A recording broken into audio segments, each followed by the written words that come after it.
Welcome to Home-Based Chef. In today's video, we're going to make Korean kimchi. Kimchi is a traditional side dish made of salted and fermented vegetables such as Chinese cabbage, seasoned with gochugaru or Korean chili powder, spring onions, garlic, salted seafood, and many others. It has been well received and loved by many Filipinos like me. These are the ingredients which will also be posted on our website, HomebasedChef.com.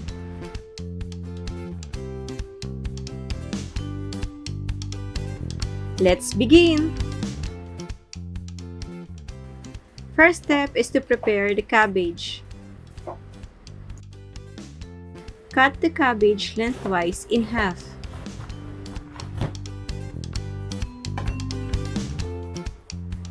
Then pull out the small leaves in the core.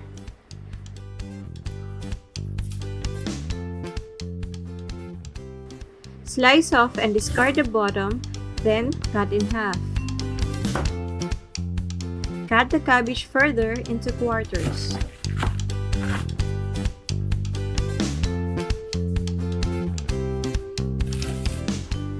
Then, slice off the base and chop the leaves into bite-sized pieces, about 2 inches long. Soak it in cold water for 5 minutes. Use a large bowl. Then cut the rest of the cabbage.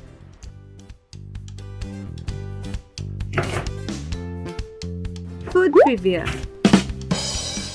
Did you know that napa cabbage is also referred to as Chinese cabbage, pechay bagyo, and wongbok?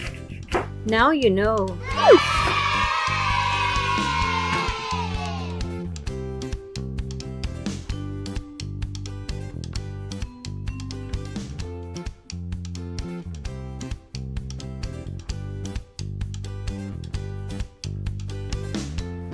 Add more water if needed to fully soak the cabbage.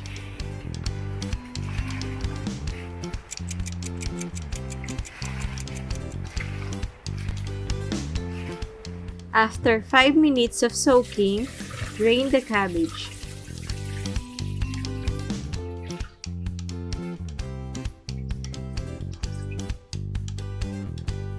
Prepare half cup of rock salt and sprinkle it in small amounts to the cabbage. Mix it very well using your clean hands. Make sure to salt each leaf.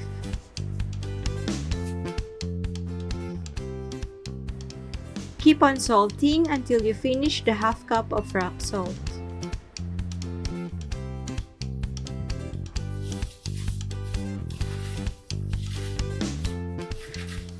Salting is an important process in kimchi making, as it draws out excess water from the cabbage and helps the fermentation by prohibiting the growth of unwanted bacteria which could make your kimchi rot.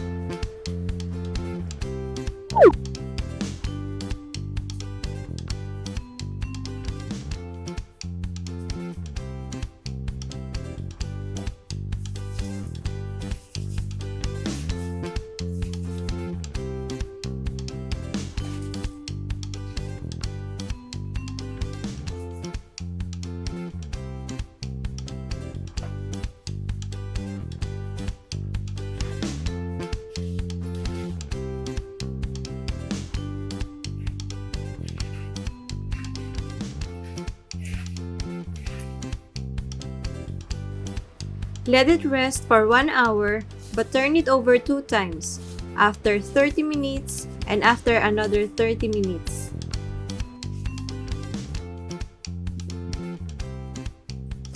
Go ahead and set your timer.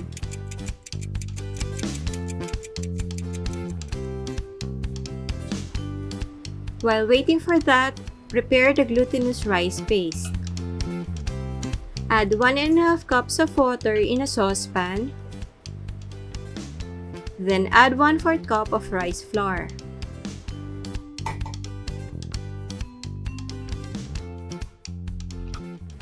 Stir to dilute the rice flour until there's no more lump.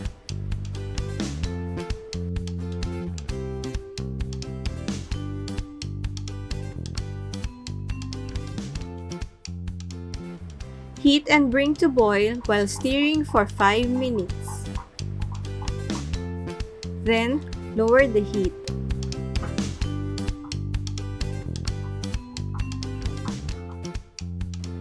When you see it bubbling, add the sugar.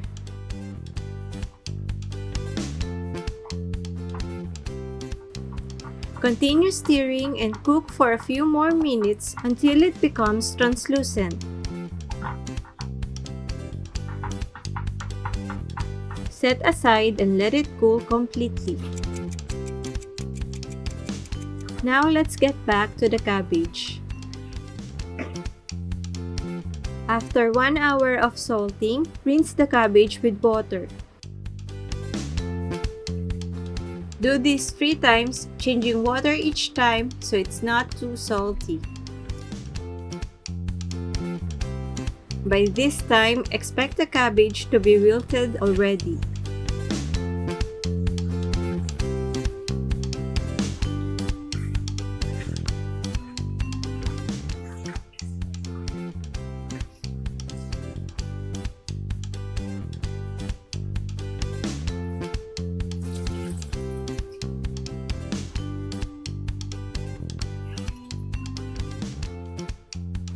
On the last rinse, squeeze the cabbage to remove as much water as possible.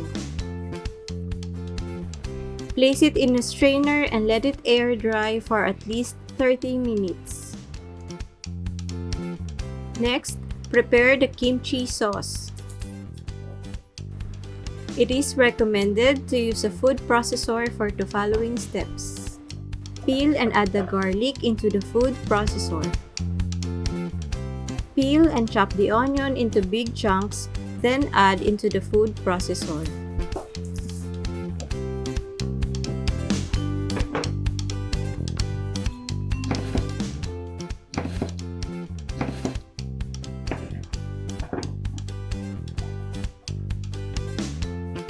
Add the fish sauce and start to run the food processor.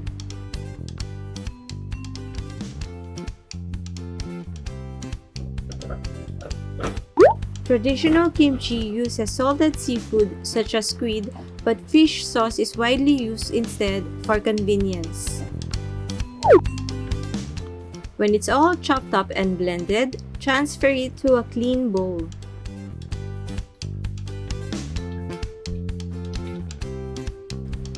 Add the cold glutinous rice paste and mix a little bit.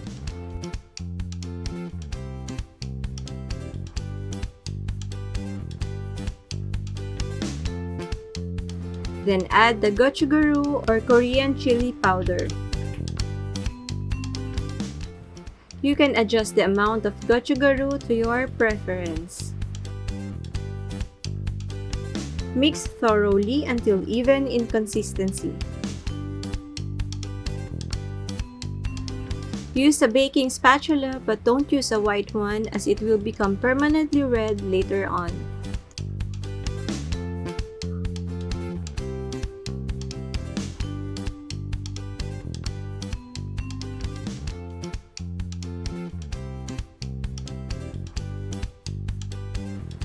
Next, wash the leeks thoroughly, pat it dry with a paper towel, and cut it diagonally about 1/2 inch thick.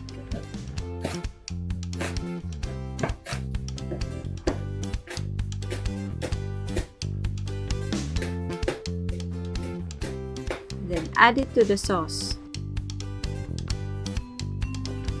Next, peel and slice the carrots diagonally and then cut into sticks, about 1/8 inch thick.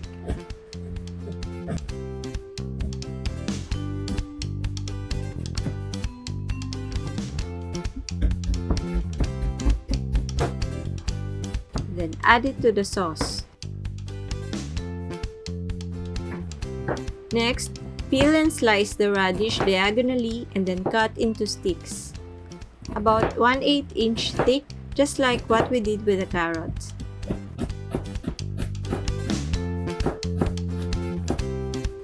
Then add it to the sauce as well. Mix until well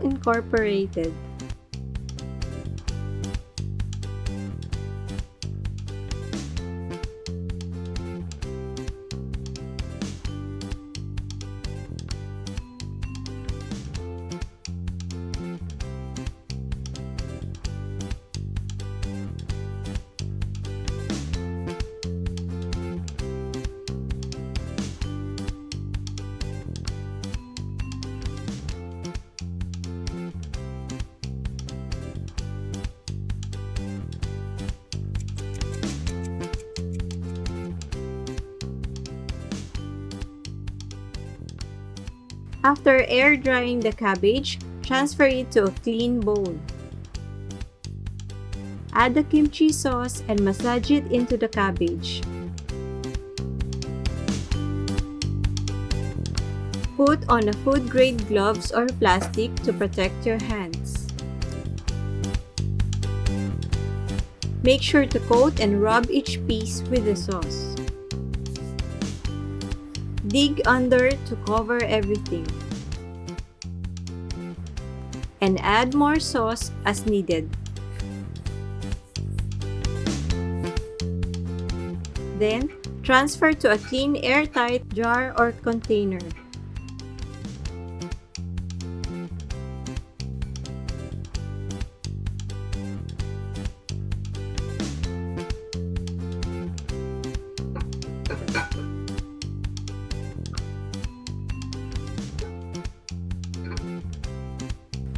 Pack it in and press firmly to remove air bubbles. Leave about 1 inch space to avoid the overflow of juices during the fermentation. Ferment it in a dark area at room temperature for 3 days. If you placed it in a clear glass, you should expect to see small bubbles by this time. It means it is fermenting. After 3 days, transfer to the refrigerator to let it ripen for 2 weeks. But on the first week, open the container just to release the pressure buildup. Then close it again immediately to continue the ripening process. And this is our homemade Korean kimchi. Please like this video or give it a thumbs up if you find it helpful or if you enjoyed watching it. Also, please subscribe to our channel and hit the bell icon to be notified with new videos. If you make this recipe, snap a pic and hashtag it #HomebasedChef. We would love to see your creations on Facebook, Instagram, or Twitter, or let us know in the comment section below. Bye!